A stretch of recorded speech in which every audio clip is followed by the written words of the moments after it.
Sa bawat lungkot at problema ng aking buhay, natutunan kong tanggapin na ito'y bahagi ng aking paglalakbay.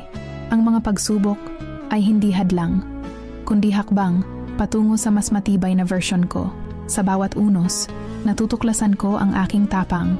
At alam ko, pagkatapos ng lahat ng ito, mas magaan at mas maliwanag ang aking daraanan. Paano mo nga ba makukuha yung balanse ng buhay?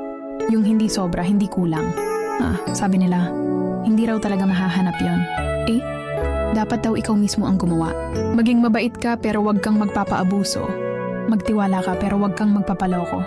Makontento ka sa buhay, pero wag kang titigil na mapaganda ang buhay mo.